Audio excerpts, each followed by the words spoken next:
ऐसी कहानी जो बयां करती है कि अगर इस पृथ्वी का अंतिम दिन हो और जिस दिन वो खत्म होने वाले हैं तो किस तरीके से दिखेगी। सारी एक ऐसे इंसान की कहानी है जिसने अपनी काबिलियत और अपनी दमखम से सारी करीबी के लोगों की जिंदगी ही बदल दी हो। वर्ल्ड इस कहानी को शुरू करते हैं। फिल्म की शुरुआत में देखा जाता है कि एक लड़की जो कार चलाकर जा रही होती है, तभी वहाँ पर लैंडस्लाइड होता है और पहाड़ से नीचे गिरने लगते हैं और एक जगह में जाके फंस जाते हैं।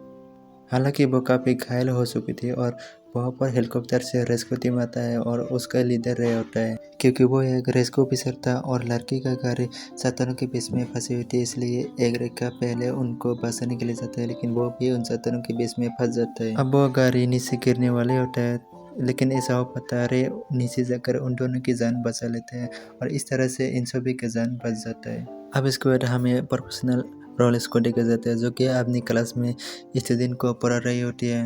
दरअसल रोलेस एक सिस्मोलॉजिस्ट है और सिस्मोलॉजिस्ट उन लोगों को कहा जाता है जो कि पृथ्वी के ऊपर भूकंप की रिसर्च करते हैं। कई सालों से इस चीज़ पर रिसर्च कर रहे होते हैं।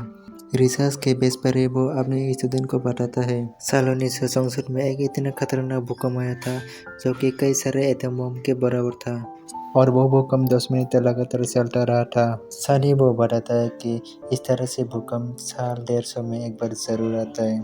कैलिफोर्निया की जो एंड्रोसिया फॉल्टलाइन है और वो दो टेक्टोनिक प्लेट्स के ऊपर है, यानी कि इस जगह में भूकंप आने का खतरा ज़्यादा है। कुछ देर के बाद डॉक्टर लोरिस का जो कलीग होता है और उसका नाम डॉक्टर किंगसोंग होता है, उसके पास जाता है। लोरिस का आकर बताता है कि हाल ही में भूकंप एक बार हुआ है और ये बात सुनते ही बहुत से भूकंप की तीव्रता को मापने के लिए निकल पड़ते हैं। ये दोनों बहुत ही बड़े डैम के पास जाते हैं और डैम के पास जाकर भूकंप की तीव्रता को मापने लगते हैं। जब ये लोग ऐसा कर रहे होते हैं तभी अचानक उनकी मीटर में बिप्स अचानक बदल जाती है और ऐसा होता है यहाँ पर एक और भयानक भूकंप का झटका आने लगता है और वो डैम टूटने लगता है और सभी लोग यहाँ से अपनी अपनी जान बचाने के लिए भागने लगता है। डॉक्टर लोरिस का जो साथी होता है वो भी अपनी जान बचाने के लिए भाग रहा होता है। तभी वो देखते हैं वहाँ पर एक बच्ची फंसी हुई है, इसलिए उसको लेकर भागने लगता है, लेकिन वो खुद इस जगह से बाहर नहीं निकल पाता और उस बच्ची को डॉक्टर लोरिस के पास फेंक देता है और वह खुद वहाँ पर फंस जाता है, जिसके बाद ये पूरा डैम तबाह हो जाता है। अब दूसरी तरफ हमें फिर से रे को देखा जाता है, जैसे कि उसी जगह पर उस घटना के स्थल पर पहुंचने के मैसेज आता है। यहाँ पर हमें रे की बेटी ब्लैक को भी देखा जाता है जो कि अपनी मॉम के साथ रहता है। दरअसल रे और उसकी वाइफ का डिवोर्स हो चुका है। अब उसकी वाइफ एमा अपने बॉयफ्रेंड डिनेल के साथ रहती है। अपनी किसी मीटिंग के चलते एना और ब्लैक को लेकर सैन फ्रांसिस्को जा रहा होता है। जब ये लोग वहाँ पर पहुँच जाते हैं तब रे की बेटी को एक लड़का मिलता है और उसका नाम रे होता है। बेन के साथ उसके छोटे भाई भी होते हैं और बहुत ही जल्द इन तीनों की दोस्ती भी हो जाती है और जो भूकंप की वजह से उस डैम का तबाही होता है वो पूरी दुनिया में खबर फैल जाती है और इसलिए डॉक्टर लोरिस के पास एक रिपोर्टर आता है और उनसे पूछने लगता है, बताओ ये सब कैसे हुआ था। तभी वहाँ पर डॉक्टर लोरिस के पास उसकी दो स्टूडेंट आती हैं। उनके पास कोई रिपोर्ट होती है और डॉक्टर लोरिस भी उन रिपोर्ट को देख के खुद भी घबरा जाती है। दरअसल सैन एंड्रियास में जहाँ पर भी इस बगरे की फैमिली भी है, वहाँ पर बहुत ही जल्द भयानक भूकंप आने वाला है। इन लोगों के पास अब इतना भी टाइम नहीं था जो उस शहर से सभी लोगों को निकल सके। पूरा लॉस एंजलिस, सैन फ्रांसिस्को और बाकी के शहर इस बात से अनजान होते हैं कि बहुत ही जल्द एक भारी तबाही आने वाला है और हमें एमा को देखा जाता है जो कि रेस्टोरेंट में एक बिल्डिंग के ऊपर में होती है और तभी वहाँ पर अचानक सब कुछ हिलने लगता है। दरअसल यहाँ पर भूकंप शुरू हो चुका था, यानी कि इन लोगों की जान खतरे में है। सबसे पहले रे को कॉल करती है क्योंकि वो रेस्क्यू ऑफिसर था। वो हेलीकॉप्टर में होती है और एमा से कहती है, चिंता मत करो तुम, मैं जल्दी वहाँ पर पहुँच जाऊँ। लेकिन अब इतना में ही बिल्डिंग गिरना शुरू हो जाती है। एमा को पता होता है रे उसे बचाने के लिए यहाँ पर जरूर आएगा, इसलिए वो छत पर जाना चाहता है, लेकिन वो जैसे ही दरवाजा खुलता है वो पाता है कि बिल्डिंग का आधा हिस्सा खत्म हो चुका है।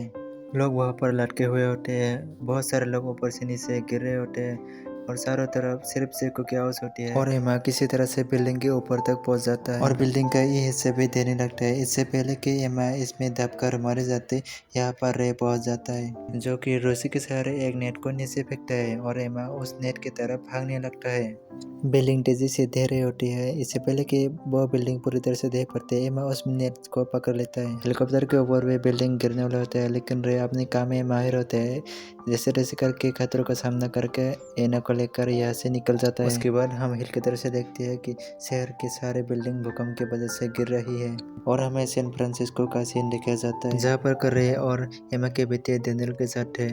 ये दोनों पार्किंग लॉट से गाड़ी लेकर निकल रहा होता है, लेकिन यहाँ पर भूकंप आना शुरू हो जाता है। इनकी गाड़ी की आगे की जमीन ढह जाती है और इनकी गाड़ी उसमें गिर जाता है। डेनियल तो गाड़ी से किसी तरह से निकल गया था, लेकिन रे की बेटी को नहीं निकल पा रहा था, इसलिए वो बाहर लोगों को मदद मांगने के लिए जाता है, लेकिन कोई मदद नहीं करता। डर के मारे भाग जाता है, लेकिन उसे ऐसा होता है कि उसे भी भागना चाहिए, इसलिए वो रे की बेटी की परवाह न करते हुए वहाँ से भाग जाता है।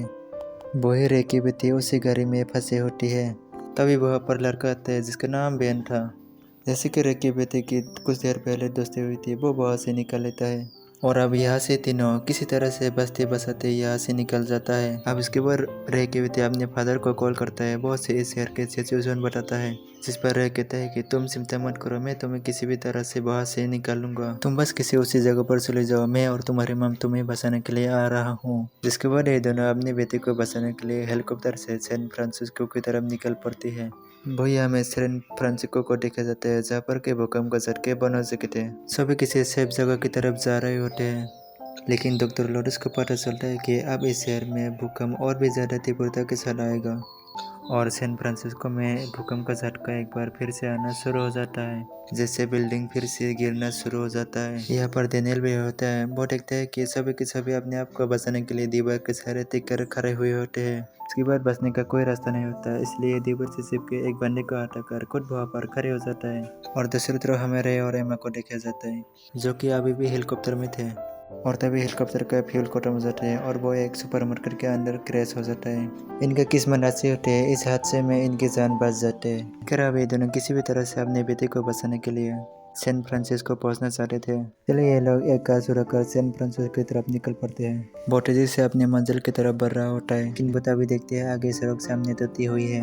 वो तेजी से अपनी कार की ब्रेक लगाता है और जब कार से उतर कर देखते हैं तो वो पता है कि सड़क के बीचों बीच लंबी और गहरी दरार बन चुकी थी और अब ये लोग कार से तो बिल्कुल भी नहीं जा सकते थे। इतने में ही यहाँ पर बुरा आदमी भी आता है और रे से पूछने लगता है क्या मैं तुम्हारा हेल्प कर सकती हूँ।